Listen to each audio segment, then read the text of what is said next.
I mean, Thanos, come on, give me a break. You saw this movie. It's not even close. What you guys did is incredible. This is the most realistic video game cutscene ever made. No, but actually, Avatar and Avatar: The Way of Water are both shot in the same way that this is shot in. No, it damn well doesn't. Recorded in motion capture, no actors in voiceover booths, actors actually acting, and physical animation data including their faces being recorded, but 100% digitally rendered later. Yet while watching this new Jimbo Cameron blockbuster that apparently requires $2 billion in box office just to break even, it reached a point that immersion has never reached before. A point where my brain simply forgot that it wasn't watching something that was real. Shots actually became less impressive because my brain was no longer wowed by what it saw. A guy literally had a heart attack while watching this movie and died. A level of immersion into the world in which my own brain was not even aware of.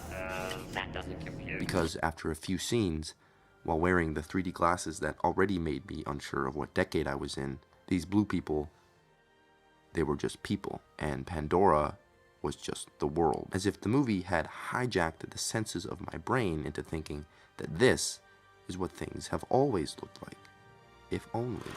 Yeah, well, that's just like, your opinion, man. And in the same year where another movie features CGI blue people from underwater, yet failed to rewire my brain, I start to form a question about why it failed to do so. In an age where CGI blockbusters dominate the landscape of movies, why does this stand out in its ability to achieve sheer immersion? The huge contrast in quality is even more baffling when you realize that the exact same VFX houses work on all of these movies. Weta Effects, as it's now known, is the best, right? I mean, ILM does great work, but when it comes to the kind of emotive, facial stuff that we're doing, I mean, Thanos, come on. So it's not like we are seeing better artists at work in an Avatar movie. It's not like the technology is what's making the difference. James Cameron doesn't get secret access to a secret vault with more advanced VFX tech inside, nor does he have a Terminator come back from the future to deliver it to him. So, what's making the difference? What's making the difference is because, unlike the Avatar franchise, the original didn't come out 13 whole years ago. The first thing making the difference is time.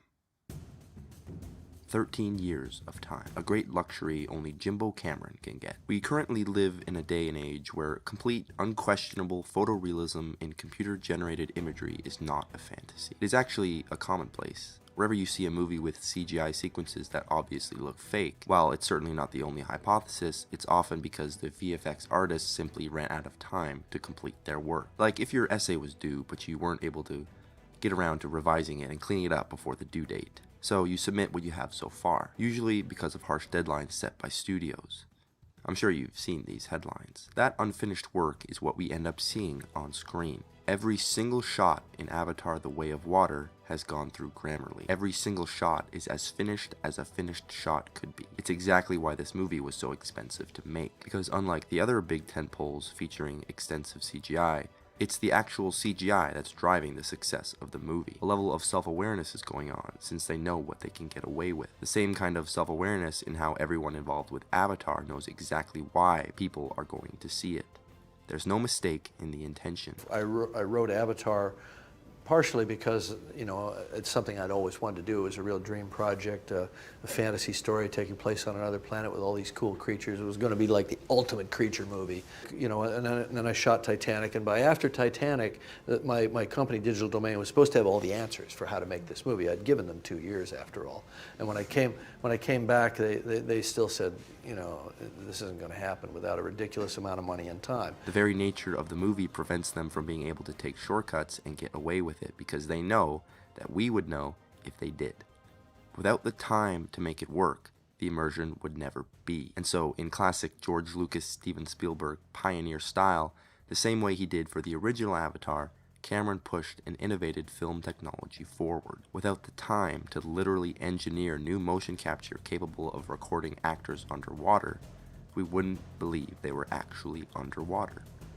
This is behind the scenes of Avatar 2009. Here we watch actor Sam Worthington Jake Sully, play pretend, as if he was 7 years old over at his cousin's house reenacting Jaws, thrashing his limbs and being pulled and pushed around by wires to simulate being in the water. For such a short scene, they could get away with it. Yet, for the sequel, a movie titled The Way of Water, a movie with extensive underwater sequences that the movie hinges on, that would never cut it. So what did they do?